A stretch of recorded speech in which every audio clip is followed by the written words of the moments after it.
오늘 나눌 말씀은 여러분들이 본문을 읽어서 아는 대로 부자와 나사로의 이야기입니다. 신앙생활 오래 하신 분 잘 아시는 내용입니다. 예수님께서 비유로 하신 말씀입니다. 어느 동네에 부자가 있었다. 이 부자의 이름은 나타나지 않습니다. 하여튼 부자다. 그리고 또 한 사람은 거지인데 그 사람의 이름은 나사로다. 이 나사로는 마리아 마르다의 그 오라버니 나사로는 다른 사람입니다. 예수님 비유로 하셨기 때문에. 예수님이 비유 가운데 사람의 이름을 구체적으로 언급한 것은 나사로밖에 없습니다. 이 비유 속에서 나사로는 하나님이 도우신다. 하나님이 도움을 받고 사는 사람, 그런 의미를 갖고 있습니다. 부자가 왜 부자가 됐는지도 모릅니다. 하여튼 부자였습니다. 지금으로 표현하면 대궐 같은 집에 자색옷과 고운 배옷, 이것은 그 당시에 최고급의 옷을 의미할 때 자색옷, 고운 배옷 이런 표현을 합니다. 최고의 옷을 입었습니다. 부자니까 입을 수 있죠. 그리고 날마다 잔치가 벌어집니다. 온 식구들, 친구들 불러서 매일 연락합니다. 잔치를 벌이고 있습니다. 그에 비해서 나사로라고 불려지는 한 거지는 가족도 없습니다. 혼자입니다. 가진 것이 아무것도 없습니다. 먹을 수 있는 것도 없습니다. 그가 할 수 있는 유일한 것은 그 부잣집 문간에 앉아서 부잣집에서 먹고 떨어지는 그 부스러기, 음식 찌꺼기. 그러나 그것조차도 만족하게 먹지를 못했다. 몸에 병까지 있습니다. 돌봐주는 사람 아무도 없습니다. 개들이 와서 그 헌대를 핥아. 그렇게 표현하고 있습니다. 그러니까 아주 극도의 고통받는 삶이었습니다. 이렇게 살다가 두 사람 다 죽고 그 다음에는 이 고난받던 나사로는 천국 가서 아브라함 품에 안기고 부자는 지옥에 떨어졌다. 그것이 오늘 본문의 주된 내용입니다. 물어볼게요. 여러분 부자같이 살고 싶습니까? 나사로같이 살고 싶습니까? 목사님 애매한 질문입니다. 왜? 에이 부자같이 살지 뭐 천국 있는지 없는지도 모르고 뭐 여기서 돈이 최고 뭐니 해도 머니가 최고니까 마음껏 먹고 즐기고 살다가 뭐 죽은 뒤에 어떻게 될지 몰라. 부자같이 살고 싶다는 생각을 가진 사람도 있을 것이고 아니야. 천국 가는 게 중요해. 가난하더라도 고통스럽더라도 나사로같이 살아야 된다. 그런 생각을 가질 수도 있지만 별로 없을 것 같습니다. 여러분이 가진 정답을 내가 이야기해 볼까요? 현세에서는 부자같이 살다가 죽어서는 나사로같이 되면 좋겠다. 아마 이것이 우리 모든 사람들의 바람이 아닌가 생각이 되어집니다. 예수님께서 이 비유를 통해서 오늘 우리에게 하시는 교훈이 무엇일까 하는 것을 생각해 봅니다. 무엇을 우리에게 말씀하시는가? 왜 이 비유를 드셨을까? 여기 보면 크게 두 가지 장면이 나옵니다. 하나는 육체를 입고 살아가는 현세의 장면. 그 다음 다른 하나는 죽어서 내세에 이루어지는 한 장면. 이 두 장면이 나옵니다. 이 두 장면 속에서 우리가 교훈을 찾아보려고 합니다. 첫 번째 장면, 현세의 장면입니다. 현세의 장면 형편은 조금 전에 말씀을 드렸죠. 부자로서의 삶, 가난한 자의 삶을 삽니다. 그런데 공통점이 하나가 있습니다. 현세 삶에 부자거나 가난한 자의 공통점 딱 한 가지 있습니다. 그게 22절에 나옵니다. 공통점이 뭐냐? 죽었다 하는 말입니다. 죽어. 나사로도 죽어. 22절 끝에 보면 부자도 죽었다 하는 말입니다. 첫째 교훈은 이 현세의 삶은 영원하지 않다는 것입니다. 부자도 영원하지 않고 고통받는 거지의 삶도 영원하지 않습니다. 언젠가는 끝이 있는데 우리가 그 끝에 시간은 모르지만 끝이 나는 때가 있다. 이 인생의 유한함을 말합니다. 아담 하와의 범죄 이후로 하나님께서 선언하셨죠. 정령 죽으리라. 죽을 수밖에 없는 존재가 된 것입니다.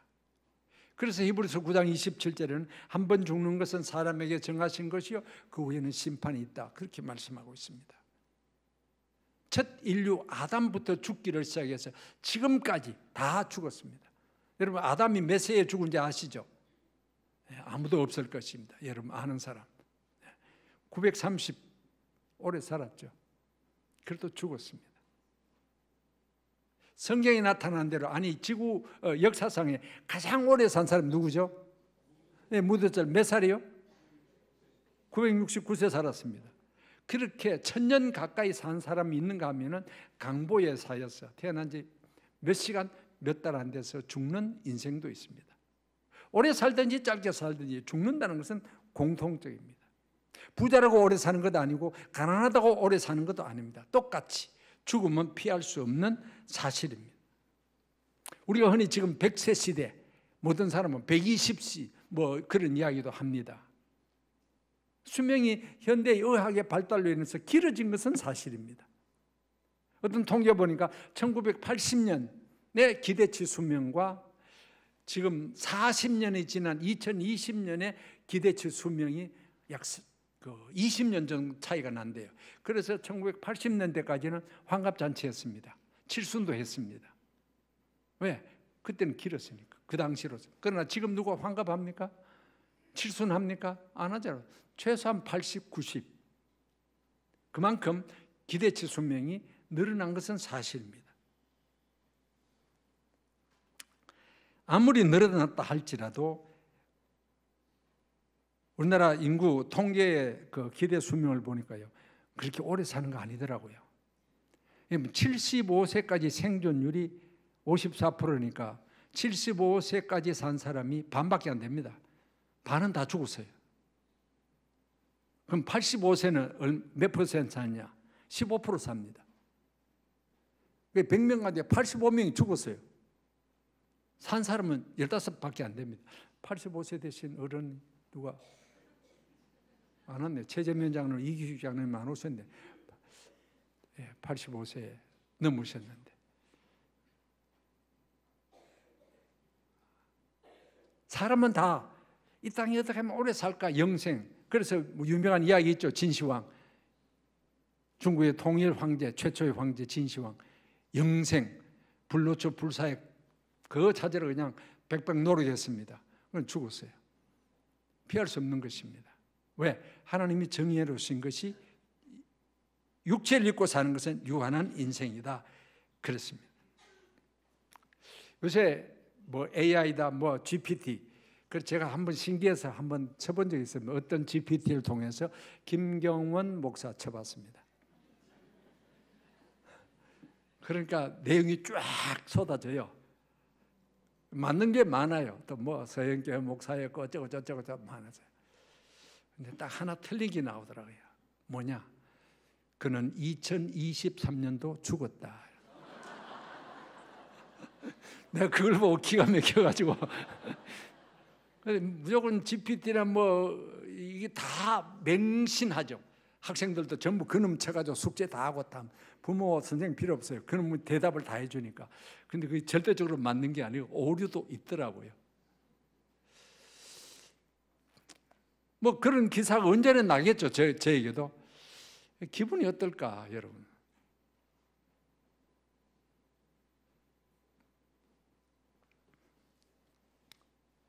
히브리서 11장 13절에서 이 사람은 다 믿음을 따라 죽었으며 그렇게 말합니다. 뭡니까? 믿음이 좋은 사람도 죽었다 이 말입니다. 다윗은 죽음을 앞두고 아들 솔로몬이 그런 말을 합니다. 나는 이 세상 사람들이 가는 길로 간다. 죽음을 의미합니다. 이 공통점은 현세적인 삶은 죽음이라는 문턱을 다 통과할 수밖에 없다는 것입니다. 두 번째 장면입니다. 내세입니다. 천국과 지옥에 대한 말씀입니다. 어떤 분의 표현대로 이 세상에서 딱 죽었다, 눈 딱 뜨니까 천국 와 있다는 겁니다. 뭐 이런 표현입니다. 딱 죽고 그 다음 날 아침 눈 딱 뜨니까 지옥이네, 그렇게 된다는 말입니다. 죽음 이후에 소위 말하는 내세, 천국이 있느냐 없느냐 뭐 많은 이야기를 하고 있습니다. 유물론자들은 죽으면 끝이지, 죽은 뒤에 세계가 뭐 있어. 그 당시 예수님 당시에 사두개인도 영과 내세 같은 것은 인정하지 않았습니다. 그런데 성경은 뭐라 그럽니까? 죽음 이후에 내세, 천국과 지옥이 있다고 말합니다. 아무리 내가 안 믿는다, 나는 내세를 없다고 꽐질러도 있는 천국이 없어지지 않습니다. 왜? 성경이 말하고 있으니까. 그럼 지옥은 어떤 곳이냐? 간단하게 표현하면 고통의 장소입니다. 천국은 어떤 곳이냐? 뭐 성경에 계시록 같은 데 아주 여러 가지 설명을 하고 있습니다. 행복한 장소다, 이렇게 한마디로 표현할 수 있습니다. 고통의 장소와 행복한 장소. 천국은 눈물, 고통, 질병, 한숨, 갈등 아무것도 없는, 우리 주님과 더불어 앞서간 성도들과 함께, 여기서 표현된 대로 나사로가 아브라함 품에 안기듯이 앞선 성도들과 함께 영원토록 사는 곳이 천국입니다. 어떤 분이 지상천국을 이야기합니다. 뭐 지상천국이 있을 수 있어요. 그러나 그것은 유한합니다. 끝이 나는 시간이 있죠. 그러나 내세의 천국은 영원한 것입니다. 여러분, 내세의 천국이 없다면 예수 믿을 마음이 있을까요? 믿겠어요? 죽어 천국이 없다, 그래도 신앙생활 하실 거예요? 해야지. 그래도 좀 더 도덕적으로 깨끗하게 살기 위해서, 도덕적으로 깨끗하게 살기 위해서 신앙생활을 합니까? 아니잖아요. 그래서 저 같으면 내세가 없다 그러면 신앙생활 별로 하고 싶은 생각이 없어요. 깨끗하게 사는 것은 예수 안 믿어 얼마만큼 양심적으로 깨끗하게 살 수 있어요. 지금도 그렇죠. 예수 믿는 사람보다 안 믿는 사람 가운데서 깨끗하게 양심적으로 제대로 사는 사람이 더 많아요, 세상에는.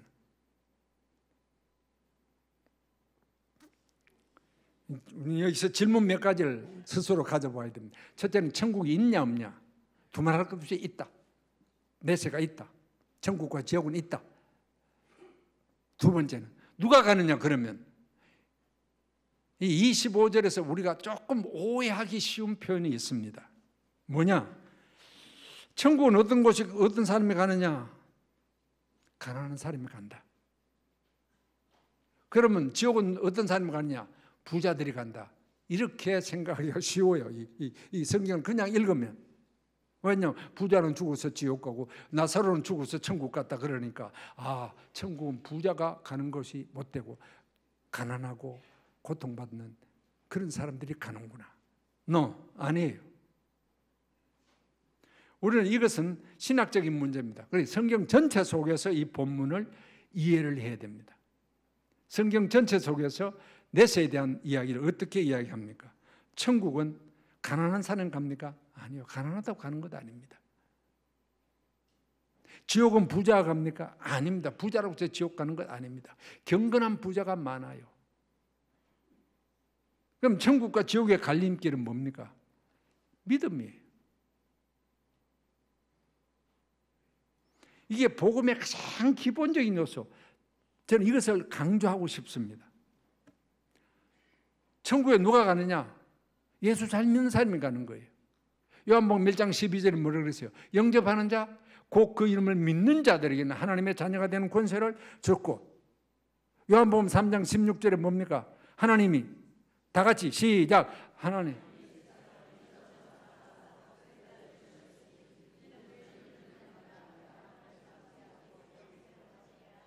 이거 못 외우면 신자 아니요.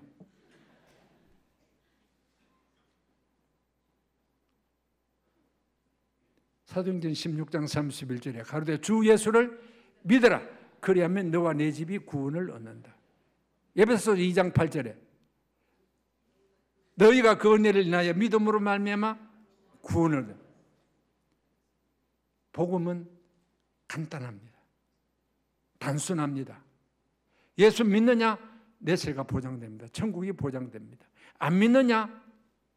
지옥행입니다. 그래서 때로는 우리가 길거리 가다가 예수 천당, 불신지옥, 그럼 조금 거시기 하자. 그걸 보고 듣는 게 방법 논에는 차이가 있습니다. 그걸 뭐 좋아하는 사람도 있고 안 좋아하는 사람도 있고 그 문제 아니에요. 그러나 본질은 맞습니다. 이게 복음이에요. 혹시 부자가 나사로를 안 도와줘서 지옥 갔을까? 자선을 베풀지 않아서? 아니요. 물론 무관심했고 무관심이 잘못입니다. 반드시 도와줘야 되죠. 어려운 이웃들을 도와줘야 돼요. 밥 따뜻한 한 그릇 줘야죠. 그러나 그것 주고 안 주고 때문에 천국과 지옥이 갈리는 건 아니다는 것입니다. 선을 행해야 되죠. 그리스도인으로서 하나님의 자녀, 구원받은 하나님의 백성이기 때문에 당연히 우리는 가난한 이웃을 돌보고 구제하고 봉사하고 섬겨야 되는 건 당연합니다. 그러나 그것 때문에 천국과 지옥이 갈리는 건 아니라는 겁니다. 이건 신학적인 문제예요. 중요한 신학적인 문제입니다. 왜 이것이 중요한 신학적인 문제냐? 인도주의를 우리는 경계해야 됩니다. 즉 그리스도 없는, 복음이 없는 단순한 구제와 봉사와 섬김, 이건 교회가 굳이 해야 될 일이 아닙니다. 왜? 그건 세상 NGO들도 구호단체 교회보다 더 많이 합니다. 어린이들 돕는 것, 뭐 초록우산이나 뭐 월드비전이나 훨씬 더 많이 합니다. 교회보다 규모가 특히 몇 천억 합니다. 1년에. 그러나 그 속에 복음이 없어요. 그럼 교회 가는 건 뭐냐? 교회는 당연히 구제하고 봉사해야 돼요. 그러나 그 속에 복음이 있어야 돼요. 예수가 포함되어 있어요. 그리스도 이름으로 돕고 섬기고 나누어야 되는 것입니다. 그런데 우리가 오늘 자칫 잘못하면 복음 없이 단순하게 인도주의 차원에서 교회가 뭘 하려고 합니다. 그건 아니요. 도덕적인 삶을 우리가 물론 살아야 됩니다.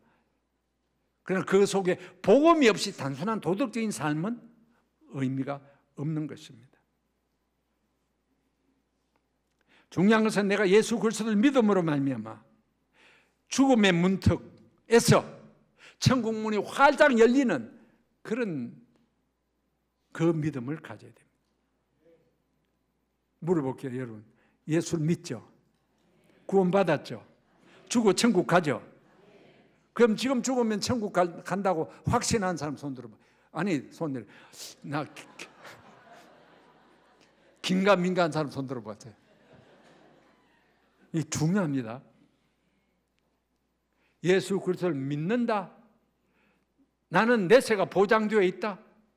죽음 앞에서 담대하게 맞아들이고, 아, 내가 지금 딱 죽고 눈 딱 뜨면은 아브라함 품에 탁 안긴다, 나는. 이게 복음입니다. 이 예수 믿는 목적이에요. 궁극적인 목적. 물론 다른 부수적인 게 많죠. 그러나 궁극적인 것은 그겁니다. 그래서 뭐 요새 뭐 웰빙 시대 어쩌고 저쩌고 하지만은 제일 중요한 것은 웰다잉, 잘 죽는 겁니다. 잘 죽는 것이 뭐냐? 여러 가지 일이 있어요. 그러나 가장 잘 죽는 것은 죽음 앞에 천국을 확신하고 가는 것이, 그 죽음이 가장 잘 죽는 죽음입니다. 저는 1년 전에 두 분의 죽음을, 제 가까이 있는 분의 죽음을 접했습니다. 한 사람은 제 막내 여동생입니다. 1년 전에 암투병 하다가 하나님의 부르심을 받았습니다. 하나님 부름 받기 아마 며칠 전일 것입니다. 제가 이제 갔을 때 본인 이제 죽음이 가까이 다가왔다는 것을 직감하면서 제보고 한 말이 잊을 수 없는 말입니다. 오빠, 먼저 갈게요. 그건 참 여러 가지가 포함됐다고 생각이 됩니다. 먼저 간다는 것은 어딘가 간다는 겁니다. 천국입니다. 오빠도 언제는 올 거예요. 먼저 간다 그러니까 뒤따라 오란 말이죠. 그래서 내가 천국 가서 기다릴 테니까 뒤따라 오라는 겁니다. 자꾸 생각이 나요. 가슴이 늘 품고 있습니다. 아프면서. 다른 한 분의 죽음은 우리 교회에 계셨다가 돌아가신 유경희 권사의 죽음입니다. 유 권사님은 저희 집사람하고 친구예요.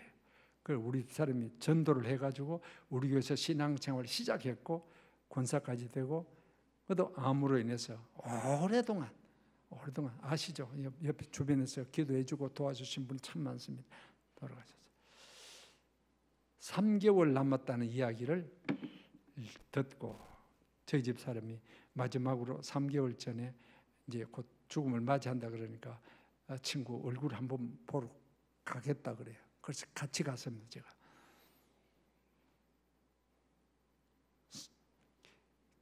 3개월의 시한부 인생을 선고받은 그 얼굴이 그렇게 평온하고 행복할 수가 없어요. 제가 볼 때 초조하고 불안한 것이었네요. 그때 그 권사님이 하시는 말씀이 제가 또 제 머릿속에 있습니다. 갈 집이 있는데 뭘 그렇게 걱정할 겁니까 이거예요. 갈 집이 있다는 거예요. 3개월 더 빨리 갔으면 좋겠다. 집에. 그 집이 어디예요? 천국입니다. 갈 곳이 있다는 겁니다. 얼마나 확신에 찬 이야기인지. 그 힘들어하면서 갈 곳이 있습니다. 목사님, 저는 갈 곳이 있는데 뭘 걱정?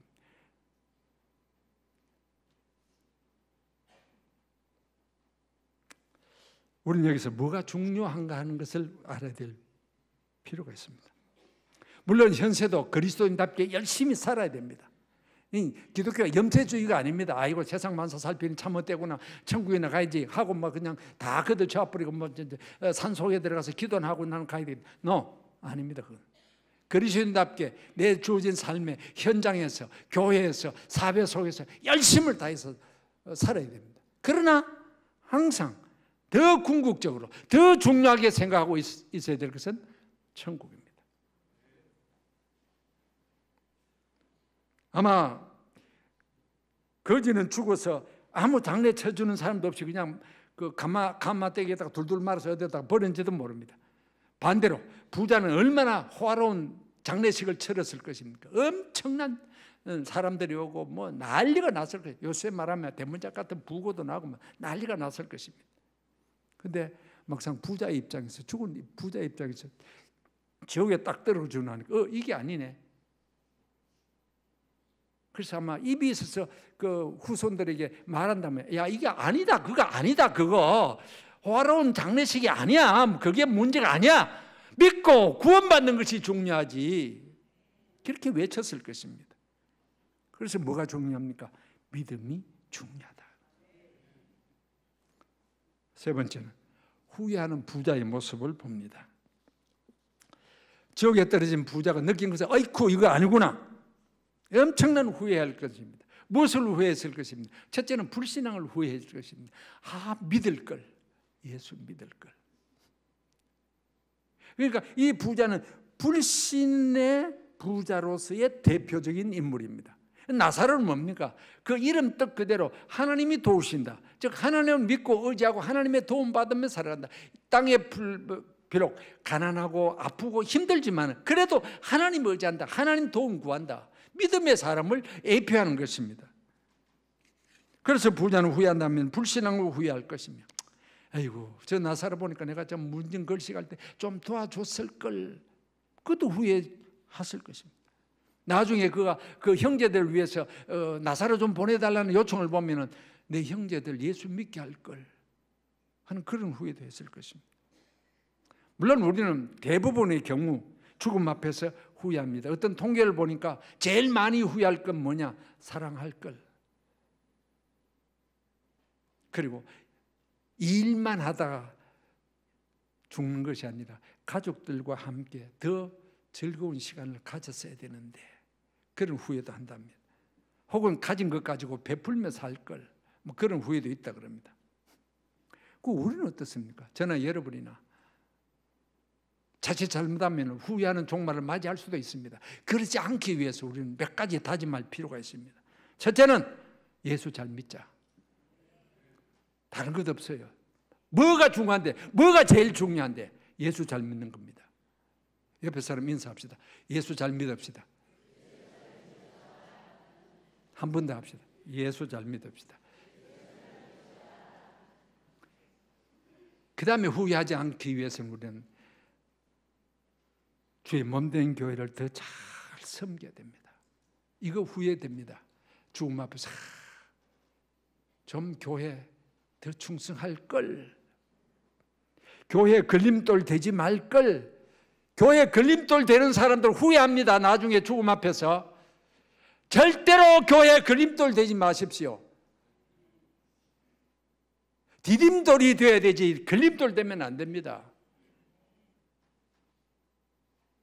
작심하십시오. 나는 앞으로 남은 생에는 절대로 교회 걸림돌 되지 않겠다.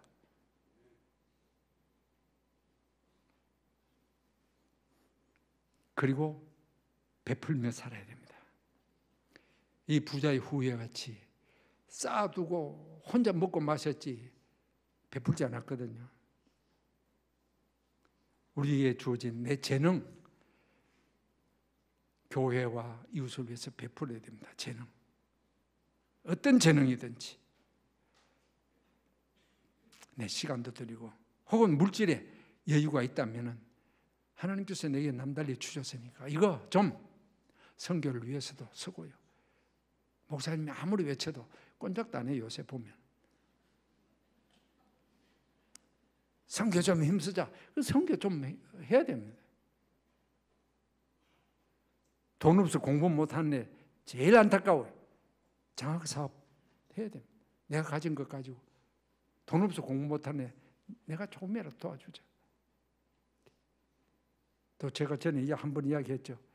자기 언어로 된 성경이 없는 부족이 얼마나 많은지 모릅니다. 아프리카, 아시아, 남미. 우리는 너무 많아요. 그런데 그 사람들은 내 나라 말로 된 성경이 없어요. 그거 보내는 운동하고 있는데 그런 것도 좀 해야 돼요. 가진 것을 하나님 나라 확장을 위해서 쓰여지도록 해야 됩니다. 그래야 후회 없어요. 하나님께서 우리를 언제 불러가실지 모릅니다. 누가복음 12장에 이 밤에 내가 네 영을 불러가면 어떻게 되겠는가? 우리는 종말론적으로 살아야 됩니다. 그래서 바른 믿음으로 살고 천국 소망하며 살고, 부를 찬송이 있다면 찬송 563장에 세상 떠나가는 날 천국 가게 하소서. 이것이 우리의 찬송이 되어야 됩니다. 하나님이 우리의 남은 삶을 축복해 주시고 우리를 영원한 천국으로 인도해 주실 줄 믿습니다.